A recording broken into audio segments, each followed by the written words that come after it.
കഴിഞ്ഞ ദിവസം O പിയിലൊരു patient വന്നു. അവർക്ക് SLE ആയിരുന്നു, ലൂപ്പസ് ആയിരുന്നു. നമ്മൾ പറഞ്ഞു SLE എന്ന് പറഞ്ഞ അസുഖമാണ്. അത് കുറച്ച് ഡീറ്റെയിൽ ആയിട്ട് കൗൺസിൽ നമ്മൾ ലൂപ്പസ് ക്ലിനിക്കിൽ എൻറോൾ ചെയ്തു. എന്നിട്ട് എൻറോൾ ചെയ്ത് അവർ വീട്ടിൽ പോയിട്ട് അടുത്ത പ്രാവശ്യം വന്ന് ഭയങ്കര കരച്ചിലും ഭയങ്കര സങ്കടമാണ്. ഞാൻ ചോദിച്ചു എന്ത് പറ്റി? ഡോക്ടർ, ഈ അസുഖമുള്ള ആരെയും എനിക്ക് കണ്ടുപിടിക്കാൻ പറ്റിയില്ല, വേറെ ആർക്കും ഈ അസുഖമുള്ളതായിട്ട് ഞാൻ കണ്ടുപിടിക്കാൻ പറ്റിയില്ല.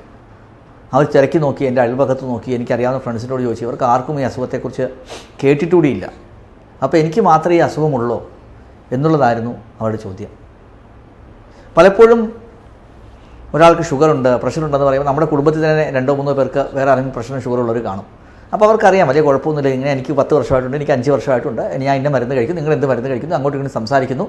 പലപ്പോഴും ഷെയർ ചെയ്താൽ തന്നെ പകുതി നമ്മുടെ ടെൻഷൻ തീരും അല്ലേ. അതേസമയം SLE എന്ന് പറഞ്ഞ രോഗമുള്ളവർക്ക് ഇവരൊരു സ്കൂൾ ടീച്ചറാണ്, സ്കൂൾ ടീച്ചർമാരോടൊക്കെ ചോദിച്ചാൽ അവർ പോലും കേട്ടിട്ടില്ല. വേറെ അവിടെ അയൽപക്കത്തുള്ള ആളുകൾ, ഫ്രണ്ട്സ്, അവിടെ ഗ്രൂപ്പ്സിൽ ആർക്കും ഈ അസുഖം ഇവർ കേട്ടിട്ട് പോലും ഇല്ല. അപ്പോൾ ഇവരുടെ വിചാരം എനിക്ക് മാത്രമേ ഈ അസുഖമുള്ളൂ ഡോക്ടറെ, വേറെ ലോകത്ത് ആർക്കും ഈ അസുഖം ഇല്ലേ? അതൊരു വളരെ റെലവൻ്റ് ആയിട്ടുള്ള ചോദ്യമാണ്. വേറെ ഒരാൾക്ക് അസുഖം ഉള്ളതുകൊണ്ട് ഇവർക്ക് സന്തോഷമുള്ളതുകൊണ്ടല്ല, പക്ഷേ ഷെയർ ചെയ്യാം അല്ലേ. എനിക്ക് ഇന്ന ലക്ഷണമുണ്ട്, നിങ്ങൾക്ക് ഇന്ന ലക്ഷണമുണ്ട്, ഓക്കെ എനിക്ക് ഇത് തന്നെയായിരുന്നു, ഞാനിപ്പോൾ ഇത്രയും ബെറ്ററായി എന്ന് പറയുമ്പോൾ ഒരു ആശ്വാസം കിട്ടും. അപ്പോൾ SLEയുടെ കാര്യം എടുക്കുകയാണെങ്കിൽ 1000-ൽ ഒരാൾക്ക് വരുന്നൊരു അസുഖമാണത്. അപ്പോൾ കേരളം തന്നെ നോക്കുമ്പോൾ കേരളത്തിൻ്റെ ഒരു പോപ്പുലേഷൻ വെച്ച് ആയിരക്കണക്കിന് രോഗികൾക്ക് ഈ അസുഖമുണ്ട്.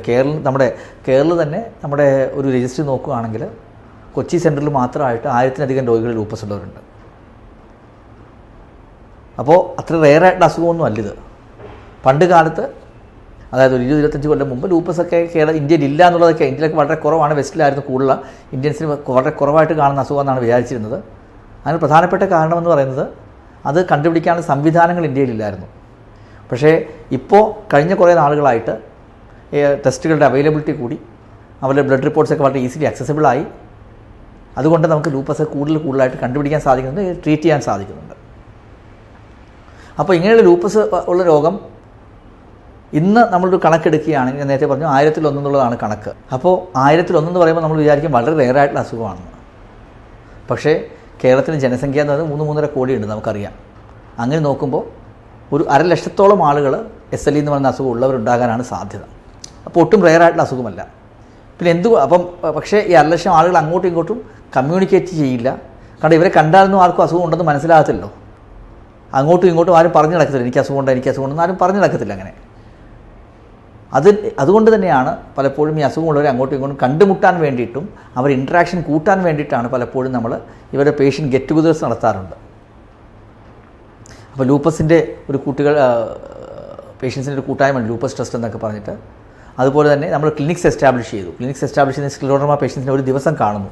ആ ഒരു ദിവസം കാണുന്നതിൻ്റെ ഉദ്ദേശം എന്ന് വെച്ച് കഴിഞ്ഞാൽ അവരങ്ങോട്ടും ഇങ്ങോട്ടും ഇൻട്രാക്റ്റ് ചെയ്യണം. ഈ സ്ക്ലിറോഡർമയൊക്കെ കുറച്ചുകൂടി റെയറാണ്, SLEയേക്കാളും റെയറായിട്ടുള്ള അസുഖമാണ് സ്ക്ലിറോഡർമ.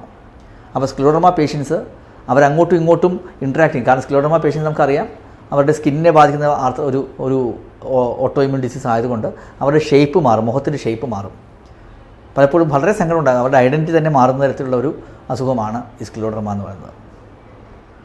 അപ്പോൾ അങ്ങനെയുള്ള ആളുകൾക്ക് പലപ്പോഴും വേറെ കുറച്ച് ആളുകളെ അങ്ങോട്ടും ഇങ്ങോട്ടും കണ്ടു കഴിയുമ്പോൾ, അവർക്ക് സംസാരിച്ച് കഴിയുമ്പോൾ ഭയങ്കരമായിട്ട് റിലീഫ് കിട്ടും. അപ്പോൾ നിങ്ങൾ ചെയ്യേണ്ട ഒരു കാര്യം എനിക്ക് നിങ്ങളോട് പറയാനുള്ളത്, പലപ്പോഴും നമ്മൾ ഒപ്പിലൊക്കെ വരുമ്പോൾ 1 മണിക്കൂർ വെയിറ്റ് ചെയ്തിരിക്കുന്ന സമയം കാണും. ആ വെയിറ്റ് ചെയ്യുന്ന സമയത്ത് അങ്ങോട്ടും ഇങ്ങോട്ടും സംസാരിക്കുക, തൊട്ടടുത്തിരിക്കുന്ന ആളോട് സംസാരിക്കുക. നിങ്ങൾക്ക് എന്താണ് സുഖം, നിങ്ങളെന്താ ചെയ്യുന്നത്? അപ്പോൾ വളരെ പോസിറ്റീവായിട്ട് സംസാരിക്കുന്ന, നിങ്ങൾ പോസിറ്റീവായിട്ട് അവർക്ക് ധൈര്യം കൊടുക്കുക, അവരുടെ നിന്ന് ധൈര്യം നിങ്ങൾ മേടിക്കുക. അങ്ങോട്ടും ഇങ്ങോട്ടും സംസാരിച്ച് കഴിയുമ്പോൾ നിങ്ങളുടെ പകുതി ദുഃഖം കുറയും. പലപ്പോഴും ആളുകൾ ചെയ്യുന്നത് താഴ്ത്തു നോക്കിയിരിക്കും, അല്ലെങ്കിൽ TV നോക്കിയിരിക്കും. മനുഷ്യനൊരു സാമൂഹ്യ ജീവിയാണ് അല്ലേ. അങ്ങോട്ടും ഇങ്ങോട്ടും ഷെയർ ചെയ്താൽ എപ്പോഴും ദുഃഖമാണ് കുറയും, സന്തോഷമാണ് കൂടും. അപ്പോൾ നിങ്ങൾക്കുള്ള പോസിറ്റിവിറ്റി മറ്റുള്ളവർക്ക് കൊടുക്കുക. അവരോട് ചോദിക്കുക, നിങ്ങൾക്ക് എന്താണ് സ്ക്ലിറോഡർമ, എത്ര വർഷമായി, എന്തൊക്കെയാണ് പ്രശ്നങ്ങൾ, എനിക്ക് ഇതിൻ്റെ പ്രശ്നം ഉണ്ടായിരുന്നു, നിങ്ങൾക്ക് ഉണ്ടായിരുന്നല്ലോ, അപ്പോൾ നിങ്ങൾ എന്ത് ചെയ്തു? അപ്പോൾ അവർ പറയുകയാണ്, ഫോർ എക്സാമ്പിൾ ഒരാൾ പറയുകയാണ്, എനിക്ക് പാൽ കുടിച്ചാൽ ഭയങ്കര പ്രശ്നമായിരുന്നു, പാൽ കൂടി നിർത്തി, എൻ്റെ ഗ്യാസ്ട്രൈറ്റിസ് കുറഞ്ഞു, എൻ്റെ നെഞ്ചരിച്ചിൽ കുറഞ്ഞു. ഇത് നിങ്ങൾ ഇംപ്ലിമെൻറ്റ് ചെയ്ത് നോക്കുക. അതുപോലെ കൈ കഴുകുമ്പോൾ എങ്ങനെയാണ് ഇപ്പം സ്ക്ലിറോഡർമ പേഷ്യൻസിൻ്റെ കൈ കഴുകുമ്പോൾ കൈ നീലക്കളർ വരും. അപ്പോൾ അതിനെ എങ്ങനെ ഓവർകം ചെയ്തു? പേഷ്യൻസിന് അവരുടേതായ ടിപ്സ് ഉണ്ട്. ഓരോരുത്തരും അതിൻ്റെ അതിജീവനത്തിൻ്റെ കഥകൾ ഓരോരുത്തർക്കും ഡിഫറൻ്റ് ആണ്. അതുപോലെ റുമറ്റോയിഡ് ആർത്രൈറ്റിസിന് ഒരു ദിവസം റുമറ്റോ RA ക്ലിനിക്ക് എല്ലാ ദിവസങ്ങളിലും ഉണ്ട്. അതുപോലെ നമുക്ക് ആങ്കൈലോസിസ് സ്പോണ്ടിലൈറ്റിസ് ക്ലിനിക്കുണ്ട്. അപ്പോൾ ഈ ക്ലിനിക്സ് നമ്മൾ എസ്റ്റാബ്ലിഷ് ചെയ്യേണ്ട ഉദ്ദേശം എന്ന് വെച്ചാൽ നിങ്ങൾ അങ്ങോട്ടും ഇങ്ങോട്ടും സംസാരിക്കുമ്പോൾ വളരെയധികം നോളജ് അങ്ങോട്ടും ഇങ്ങോട്ടും കിട്ടും. എത്ര റെയറായിട്ടുള്ള ഡിസീസാണെങ്കിലും ഒരിക്കലും നിങ്ങൾ ഒറ്റയ്ക്കല്ല, നിങ്ങളുടെ കൂടെ കുറേ ആളുകൾക്കുണ്ട്. വളരെ റെയറായിട്ടുള്ള ഡിസീസ് തന്നെ ഇന്ത്യയിൽ നമ്മൾ നോക്കുമ്പോൾ ലക്ഷക്കണക്കിന് ആൾക്കാർക്ക് കാണും. അതുകൊണ്ട് നിങ്ങൾ ഒറ്റയ്ക്കല്ല.